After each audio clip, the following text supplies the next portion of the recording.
Welcome to the Tech Mobility Podcast, brought to you by Playbook Investors Network, your strategic partner for unstoppable growth. Visit pincommunity.org to get started. I'm Ken Chester. On the docket, how your car headrests may be measuring your brainwaves, while London's chimney sweeps are enjoying a resurgence. And maybe, just maybe, America needs some new cities. To join the conversation by asking a question, sharing an opinion, or suggesting an idea for future discussion, call or text the Tech Mobility Hotline. That number, 872-222-9793, or you can email the show directly if you wish, talk@techmobility.show. From the Tech Mobility News Desk. Recent story in automotive news. Headline: Nissan seeks to undercut Tesla with $4,000 self-driving system by early 2028. Why does this matter? Why do I care? I'll tell you. Nissan right now is in the midst of a battle at its core. Its sales are down, its products are old, and they're behind the eight ball. They pioneered one of the first electrics, pure electrics in the industry back in 2011 with the launch of the Leaf. It was a pure electric. Nobody else was selling a pure electric at that time. And bear in mind, this is way before the breakthroughs in battery chemistry and the advances in materials and all sorts of pieces that make up the EV industry today. Nissan was first. And yeah, the Leaf didn't have much range. It had 100 miles, which was like, why? Why bother? But they were out there. Nissan managed to squander that lead over time. And now even their core products are struggling. They used to build a full-size pickup truck called the Titan. And it was a good truck, but it didn't catch on. They discontinued it.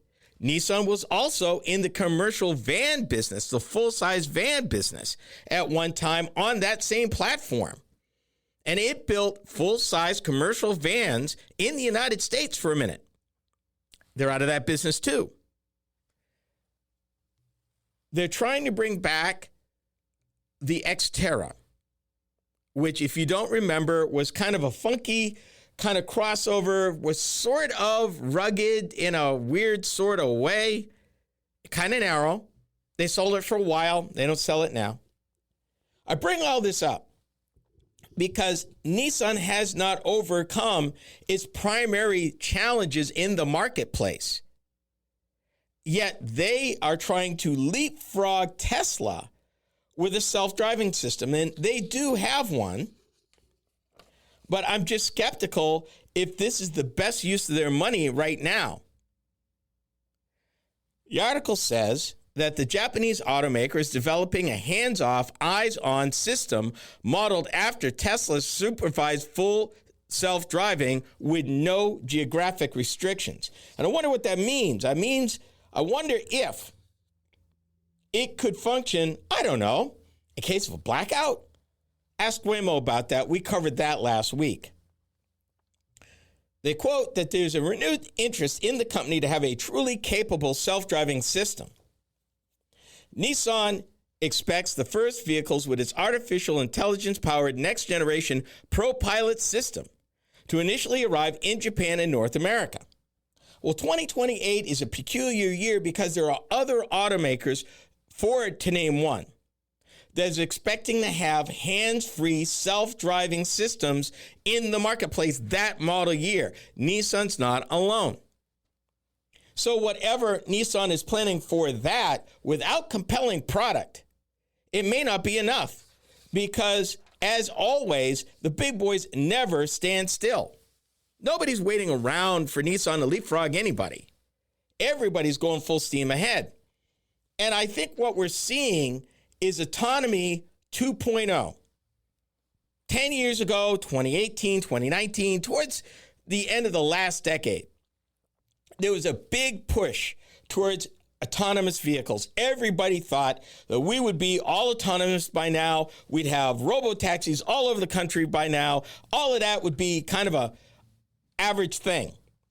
And while we do have autonomous robotaxis predominantly in San Francisco and Austin and Phoenix, it's not nationwide. It's growing slowly. It's still having some early teeth-cutting issues, like the blackout we talked about last week with Waymo, of all people. And they're considered the gold standard.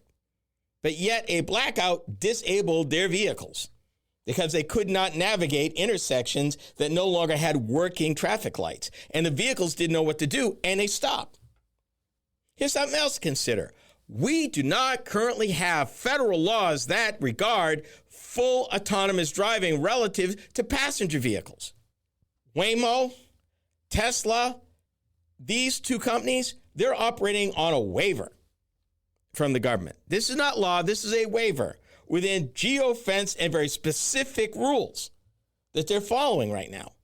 It's not ready for prime time nationwide. And there's still too many questions.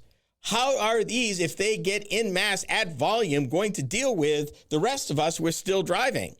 And what about inclement weather? If a blackout could knock out Waymo vehicles, what does an ice storm do? What does a snowstorm do? What does high winds do? Like we get out here in Iowa. Dust storms. What does that do? I got a lot of questions. And I'm concerned for Nissan because this is not where they need to be worried about right now. They just recently reintroduced the Leaf with better mileage, but the Ariya, which I thought was a way better vehicle, which was an EV, they stopped making that to push the Leaf, but the problem is they're only exporting the U.S. market 500 Leafs a month. That's nothing. And they discontinued what I considered a superior EV to sell that one. Yeah, I'm not sure that this is a company that's got its eyes on the ball, really. I mean, the article goes into all the detail about how it's going to roll out, what they're going to do. But let me ask you a question. Do you remember Infiniti? And you're going, what? Yeah, exactly. Infiniti is actually Nissan's upscale, upmarket brand. And it's been struggling. And they don't have any new product for them anytime soon. They've got a couple of Halo products, which basically they thought if they add horsepower, that would make everything better. And adding horsepower alone, which also means probably a steep bump in price, does not necessarily mean that it makes the vehicle better, just because you made the vehicle faster. It's more than that. When you're paying that kind of money, it's the whole aura of the brand, the history, the equipment, the level of luxury, all of that comes together. More power for power's sake in a vehicle that's typically regarded as a luxury vehicle does not necessarily mean that that will be a home run. But yet, here is Nissan partnering with a British firm called Way, that's Wayve, to get into driverless transportation. Honestly, where the money is in autonomous vehicles right now, we've talked about this at length, is actually in trucking. And they're making progress in trucking. And trucks have been being evaluated for the last 10 years. And are just about to go live in a very serious way. The companies are starting to scale this up. It's about to change the face of trucking, at least in the southern part of the United States. There's still some challenges, everything I just mentioned, weather, cold, storming, all of that they need to prove that they can overcome. And I think in the next 10 to 15 years, they'll figure it out. But right now, no. So Nissan, I don't know. Autonomous driving, yes, but it seems like kind of a fool's errand to me when your product line needs more attention and shoring up, both in your upscale lines and your basic lines right now. I think this is money that's not being well spent. And I guess we'll have to see. I don't know. It's promising, but I'm not sure it's going to save them because they don't have the depth. A startup has developed sensor technology for your car headrests. You are listening to Tech Mobility Show.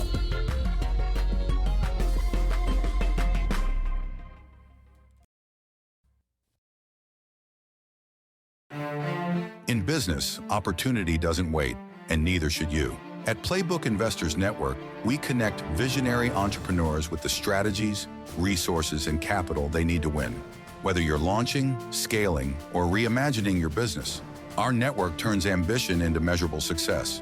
Your vision deserves more than a plan. It deserves a playbook that works. Playbook Investors Network, where bold ideas meet bold results. Visit pincommunity.org today. Are you tired of juggling multiple apps and platforms for meetings, webinars, and staying connected? Look no further than AONmeetings.com, the all-in-one browser-based platform that does it all. With AON Meetings, you can effortlessly communicate with clients, host virtual meetings and webinars, and stay in touch with family and friends, all in one place and for one price. Here's the best part. You can enjoy a 30-day free trial. It's time to simplify your life and boost your productivity. AONmeetings.com, where innovation meets connection. Get started today and revolutionize the way you communicate. To learn more about the Tech Mobility Show, start by visiting our website. I'm Ken Chester, host of the Tech Mobility Show. The website is a treasure trove of information about me and the show, as well as where to find it on the radio across the country. Keep up with the happenings at the Tech Mobility Show by visiting techmobility.show. You can also drop us a line at talk@techmobility.show. Every great business starts with a spark, but taking it to the next level takes strategy, connections, and capital. That's where Playbook Investors Network comes in. We're your strategic partner for accelerating growth, navigating challenges, and capturing market opportunities before your competition does. Your business is more than an idea. Let's make it an impact. Playbook Investors Network. Your future starts here. Learn more at pincommunity.org.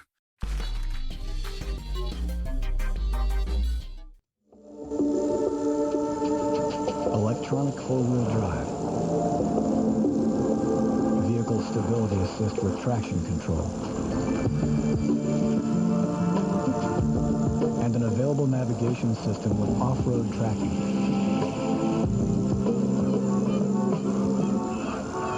The 265 horsepower Acura MDX gets hearts in the right place, even if you're not. That's over 20 years ago. What Acura was selling to the public, luxury with capability. It talked about its safety features. It talked about its capability to track off-road. 20 years ago. 20 years ago. Hard to believe that a lot of the brands that you're familiar with relative to SUVs 20, 25 years ago were getting a foothold and sorting out the marketplace. The Japanese were getting aggressive in that area. And Detroit was coming around. GM, most notably, both Cadillac and Chevrolet. Ford was in it. Chrysler was kind of, sort of in it. They tried, but it couldn't really take. And from that kind of debacle back in the early part of this century, the Dodge Durango seems to be the only thing that came up out the ashes that they were able to salvage and actually market as a solid, dependable SUV that wasn't a Jeep. Oh, well, we'll see where they're going in the future with that. A Detroit startup has developed sensor technology that measures brain waves, so drivers may be alerted to potential safety threats even before their mind realizes what's happening, i.e., extreme distraction, drowsiness, heart attack, or epilepsy. Now, I'm usually all in for helpful technology, but when it comes to something like this, yeah, I got questions. This is topic A. The article talks about this happened at CES, and based on a recent discussion with global automakers and suppliers, the CEO of this company called Nurmo, that's Neumo, based at New Lab on the Michigan Central campus in Corktown. Put a pin in that because I'm going to come back to that. That's important. Believes the product could be embedded into headrests and installed into vehicles as soon as 2029 with an estimated cost of fewer than $10 a vehicle. Stop right there. If you heard a couple of words and you're paying attention in the auto industry, I said Michigan Central Campus at Corktown. That is a campus that the Ford Motor Company built to be kind of an incubator for new businesses. So guess what automaker may in fact be first with it? Thought I'd share that. Now, the $10 a vehicle, I'm going to help you right there. It doesn't sound much to you, but that's really too much. That's really too much. They need to get that down about 1/10 of that, and then it may have a chance. Why? Because the automakers, as I've told you many times before, fight literally over pennies a unit. $10 is like a major commitment expense. On 250,000 vehicles built in a factory in a year, that's $2.5 million. So yeah, little money adds up real fast in the auto industry. And that would be real fast. They talked about how this product works. They said, the product uses electrical brain activity science commonly used for evaluating head injuries, sleep disorders, and seizures, known as EEG or electroencephalogy. Yeah, okay. Electroencephalogy. Yeah, close enough. You get the idea. EEG. Just go with that. Okay. They claim that the EEG is the gold standard for sleep and drowsiness. We're the only ones that can do that in the vehicle. Let's talk some numbers, because you're like, okay, is this really that big of a deal? Let me read to you what the National Highway Traffic Safety Administration says. The most recent data available says back in 2023, 3 years ago, distracted driving took 3,275 lives. Another 324,819 were injured that same year in crashes related to distracted driving, reported the Governor's Highway Safety Association. A study from NHTSA indicated 84% of the drivers in crashes precipitated by medical emergencies experienced seizures, blackouts, or diabetic reactions. Auto industry analyst Sam Abulsamed, vice president of market research at Telemetry, said the Brainwave technology holds a lot of promise. Here's what he said. If you can see what's happening before you get to a condition where you may not be able to respond, it's a new safety opportunity. With what Nirmo is doing, you could potentially start to detect some of those things a little bit earlier while the driver is still able to bring the vehicle to a safe stop. That is definitely a safety benefit. I can see the medical emergencies part. I'm not sure about the distraction part. You already have in vehicles right now what I call the nanny state.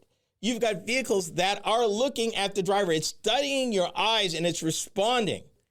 Everything from what Mercedes-Benz, if it thinks you're drowsy, it will ding a bell and go, time for a break, is the question. If you're in a Toyota, it's a little more severe. It is like, keep your eyes on the road, keep your hands on the wheel. And the problem with those is they're still not quite ready for prime time because hands on the wheel, but it thinks it's not. Looking dead at the road, but it thinks you're not. And if you glance to check something out that's legit to the side of the car, if you linger longer than the system thinks you should, it's going to ding. It is going to advise you. It's going to give you instructions or admonitions. I'm not okay with that because more often than not, it gets it wrong. They did say, and this is one thing that I wonder about, and I'm not totally convinced. No, they said, we're not reading your mind. And I said, not yet. Here's why I say not yet. Anytime you introduce new technology, it provides a platform to build onto and add other features over time. Where do you think autonomous vehicles are building on right now? They're building on what we call adaptive cruise control. They're building on automatic emergency stop. They're building on lane change mitigation. They're lane centering mitigation. They're building on all of that to build an autonomous driving situation on top of the sensors already there. That's my concern with this. It's another platform to give folks an opportunity to do even more monitoring that, yeah, right. I mean, at first blush, this sounds great. Let's be safe out there. But the question is, what is it the gateway to?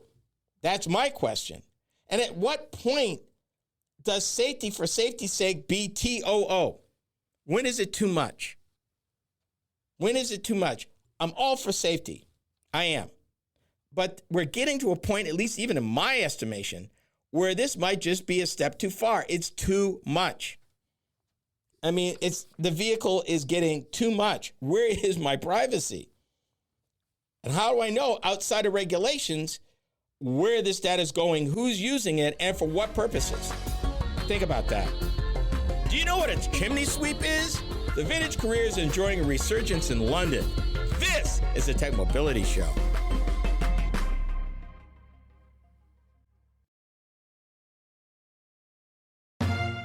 You've got the drive. You've got the vision. Now you need the right partner to make it happen.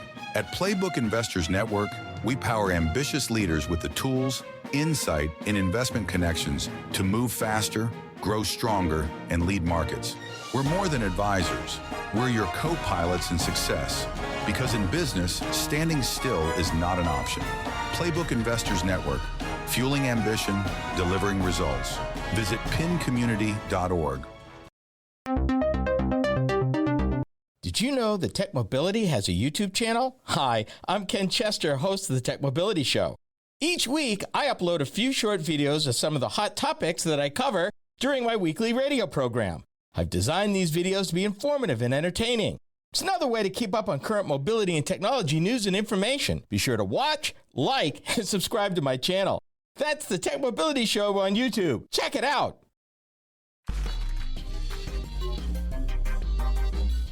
If you're a person of a certain age, like me, when I mention the term chimney sweep, you might immediately recall the 1964 movie Mary Poppins, with that legendary actor Dick Van Dyke playing a chimney sweep in London. Heck, you might even remember the song Chim Chimmery that he sang. Believe it or not, chimney sweeps are not only real, the vocation is enjoying a resurgence, in 2026 in London. This is topic B. You'll probably never guess why chimney sweeps, which have been around from about the year 1519, is enjoying a resurgence in our tech-heavy, sustainability concerning world. Why now? Why would this work? And what does the work look like now? Back in the day, honest to God, they used to send little boys up to clean these things. Sometimes they get stuck, and sometimes they die in there. It's not like that now, thank God. So what does this look like? Let's talk about what a chimney sweep this day looks like, their career, and explain a little bit why they're enjoying a resurgence. Well, first of all, think of it as public works. In public works, when they're checking out sewer lines, water lines, stuff, what do? They use a digital camera with a scope. That's exactly what today's chimney sweeps do. A digital camera revealed the chimney's interior. An industrial vacuum cleaner removes soot and other debris dislodged by the brush, because they still use a brush that looks very much like the brush they've been using for 500 years. Earlier, a drone buzzed above the house, scanning the state of the rooftop. Notice something. There was nobody in the chimney. It was cleaned from the outside, scanned from the top, looked up from the bottom, and cleaned accordingly. Chimney sweeps were once an essential part of British life when households relied on coal and wood-burning fires to heat their homes. And they have played an outsized role in cultural imagination, as I just mentioned. But they sent, honest to God, back in the day, they sent children up those flues. And not only did they get stuck, some suffocated up there. The mass adoption of central heating in the second half of the 20th century and the introduction of clean air regulations meant what they call open fires fell out of fashion and the industry shrank. But notice, the industry did not completely go away. According to the National Association of Chimney Sweeps, this is a thing, really. Demand has been bolstered by high energy prices, the popularity of wood-burning stoves, and an international climate that has prompted warnings that electricity supplies could be vulnerable to attack by hostile states like Russia. Now, full disclosure, when I was growing up, we had a chimney. We had an open fire for a number of years, and then my dad put a furnace that actually used the flue of the chimney, but the furnace to be actually more efficient in disseminating heat. I don't ever remember him having anybody ever inspect that chimney.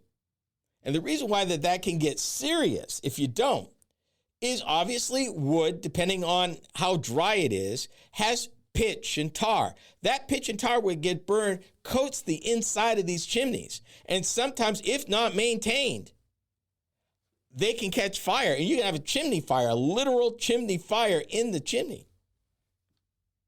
Hence the need for chimney sweeps. Demand is up, people. People are thinking, let's have a backup. Let's have a fire. Let's have a stove in case the electricity goes off. Yeah, we're in the real world now, says Martin Glynn, the president of the Chimney Sweeps Association, whose membership has risen to about 750 today from about 590 in 2021. This is in London. If you have the ability to burn logs or smokeless fuel, you can keep cooking and have some heating. There's a big increase in demand, and people are actually reopening their fireplaces.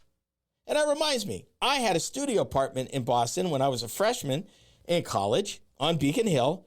My little studio apartment actually had a working fireplace. I think I used it maybe once or twice. Can you imagine? It was enough. And with the smokeless logs, honestly, becomes an alternative. I mean, we've talked about the grid at length here. We've talked about extreme weather being more extreme more often. That knocks out power for days, maybe weeks. Those people who are fortunate to maybe own an EV that's bidirectional could maybe get a week to 10 days of power from their vehicle. But what if you don't own an EV? What if you don't have a external power source or generator? What do you do if you're in a situation where a flood knocks down the power lines and knocks out power for 2 weeks, 3 weeks? If you're in a northern climate, typically, if you're out in the country, you probably have a chimney and an open flame situation. But if you're in a city, not necessarily so. Particularly if you're in an apartment, you're up a creek. What do you do? That's where this is going. On a recent day, Martin Glynn said, 3 people had booked training courses. The association's membership now includes 40 female sweeps. He said it's alive and kicking of the group. We don't send little boys up to chimneys anymore. Instead, it's CCTV and smoke testing equipment. It's almost like being a chimney technician. A revival of open fires and stoves in homes, even on a small scale, does not come without costs. Scientists and campaigners warn that both produce a fine particulate matter, PM 2.5, a harmful pollutant that is associated with respiratory problems, heart disease, and even dementia. In 2023, England banned the sale of almost all traditional coal for domestic use. But even urban areas like London allow the burning of officially authorized smokeless fuels, which produce very little visible smoke, but do generate soot, although much less than coal does. To limit air pollution, the British government recommends that chimneys be professionally swept once a year and that households choose the cleanest available fuels. Could we be seeing a return back to some of the old ways? Again, if you are in the northern part of the United States, where timber is plentiful, and maybe you're out in the country, chances are you already have an open fireplace or some sort of wood furnace that vacuums, it goes out through the chimney. You're probably already there. And we're not even going to mention alternative fuels like corn or wood pellets, all things that get burnt out here in Iowa, particularly here in the countryside. But who would know that an old technology or an old profession like being a chimney sweep would see a renaissance in the year 2026, over 500 years later. Imagine that, just to make sure that you have an alternative. 500 years, and it's back on the grow. What can you do? It's something, and needless to say, I expect it to be more, not less, as things go on. With the lack of affordable housing in the United States, perhaps the answer is the creation of some new cities. We are the Tech Mobility Show.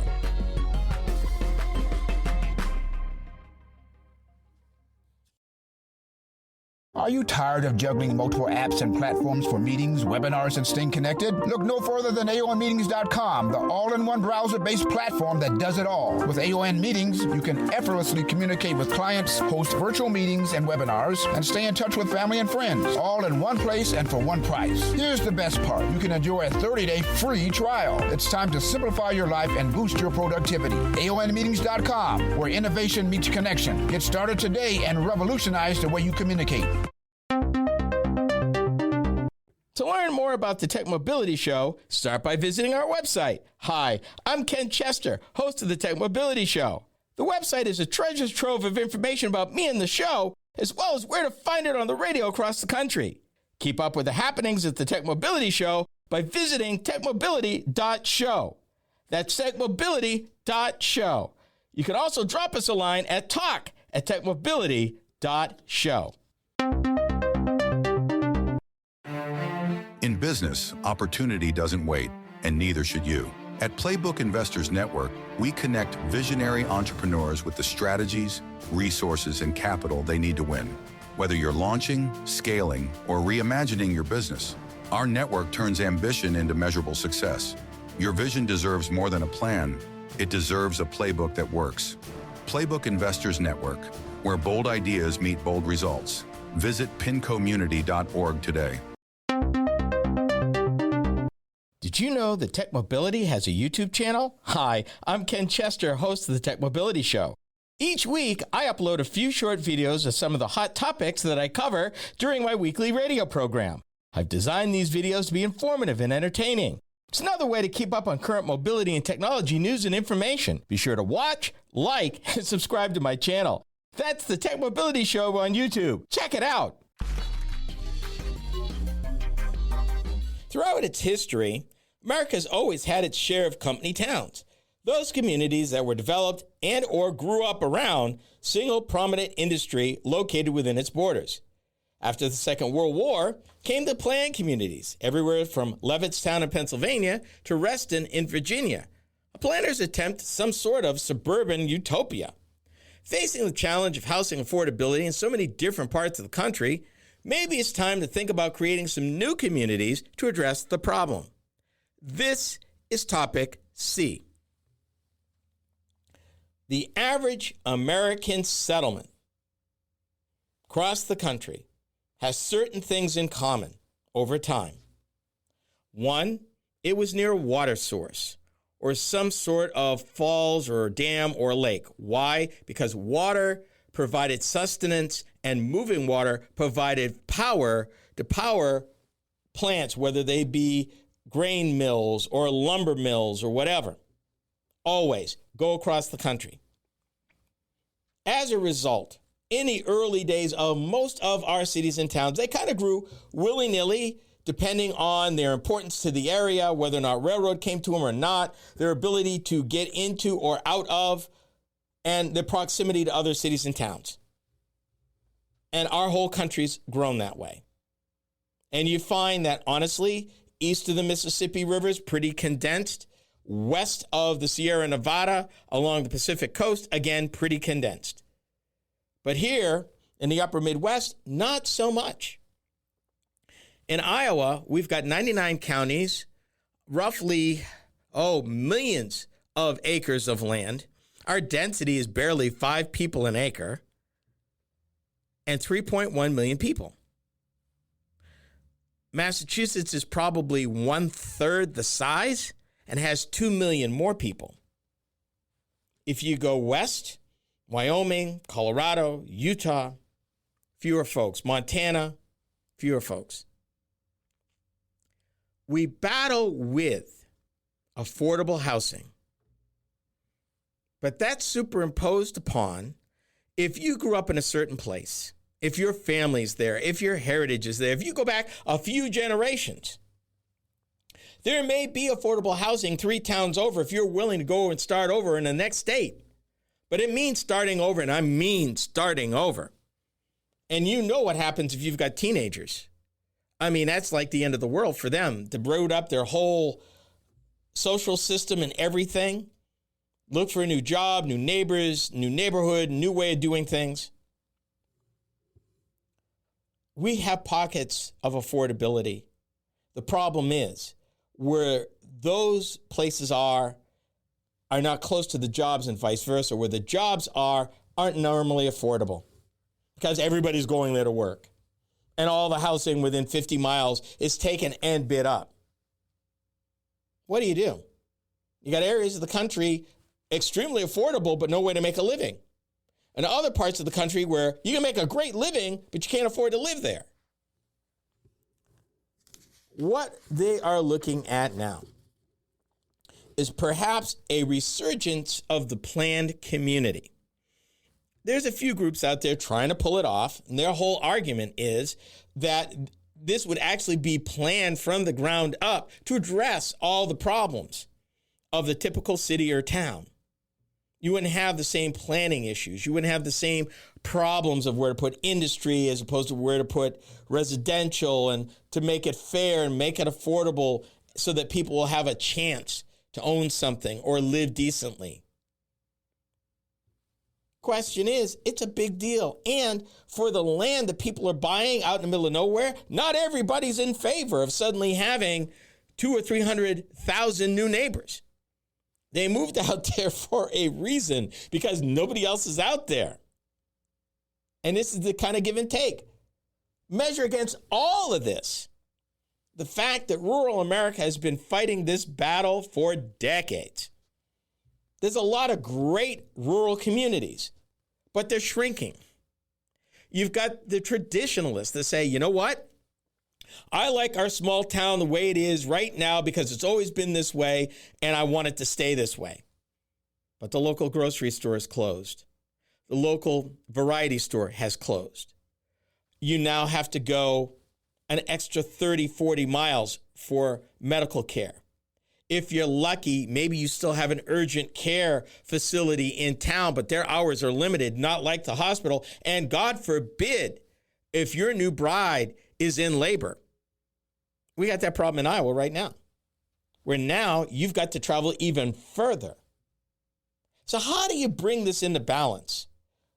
How do you bring affordable housing near where the jobs are so that people who are working class, blue collar, salt of the earth Americans can get some sort of the American dream where I don't have to travel forever to my job, but I have a home or a piece of property or something that I can afford? It's a challenge, because it's not necessarily, I don't think, a need to build new cities. I think we got a lot of cities that have affordable stock right now. Their problem is they don't have any industry nearby. Hence, there's no way to entice people to move there because they got to earn a living to live there, and there's no jobs. Or the jobs they're looking for are not the type of jobs that these folks would be willing or able to fill. The challenge in American industry right now is automation and AI. Industries that employed thousands, maybe 30, 40 years ago, employ a fraction of that now, as years of automation and the increasing AI has made them brutally more efficient. That means fewer workers, and it also means the workers that do have a job are highly specialized, highly educated, and demand a certain level of education and experience.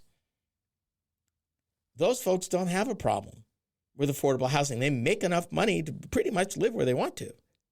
but the rest of us. How do you resolve the fact that there are rural towns you can afford to live in today across this great country, but there are no jobs within 100, 150 miles that you can do in order to afford to live there? You can build your house there. You can afford to build a house there, but you can't afford to live there because there are no jobs to get a job to work. These brand new towns could be part of the answer, but I don't think they are the answer.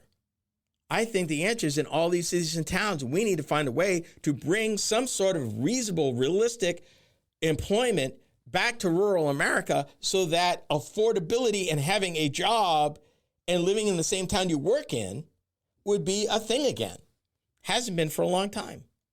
And it's only getting worse. Pick a part of the country. It's worse. If the jobs are there, you can't afford to live there. If you can afford to live there, the jobs aren't there, and not everybody can work remotely. It's great if you've got one of those kind of jobs. But again, if you can do that, you can live anywhere.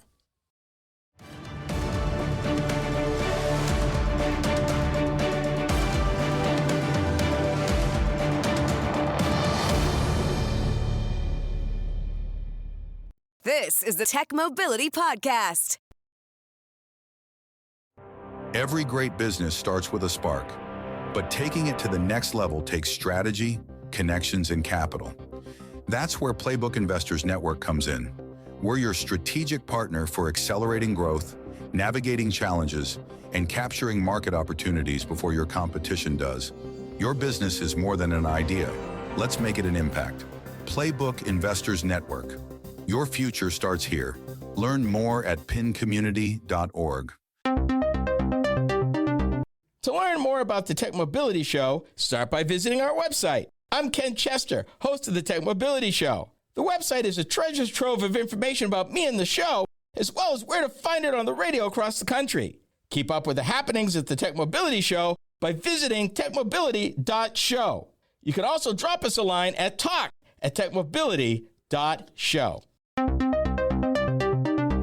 Are you tired of juggling multiple apps and platforms for meetings, webinars, and staying connected? Look no further than AONmeetings.com, the all-in-one browser-based platform that does it all. With AON Meetings, you can effortlessly communicate with clients, host virtual meetings and webinars, and stay in touch with family and friends, all in one place and for one price. Here's the best part. You can enjoy a 30-day free trial. It's time to simplify your life and boost your productivity. AONmeetings.com, where innovation meets connection. Get started today and revolutionize the way you communicate. You've got the drive. You've got the vision. Now you need the right partner to make it happen. At Playbook Investors Network, we power ambitious leaders with the tools, insight, and investment connections to move faster, grow stronger, and lead markets. We're more than advisors. We're your co-pilots in success. Because in business, standing still is not an option. Playbook Investors Network, fueling ambition, delivering results. Visit pincommunity.org.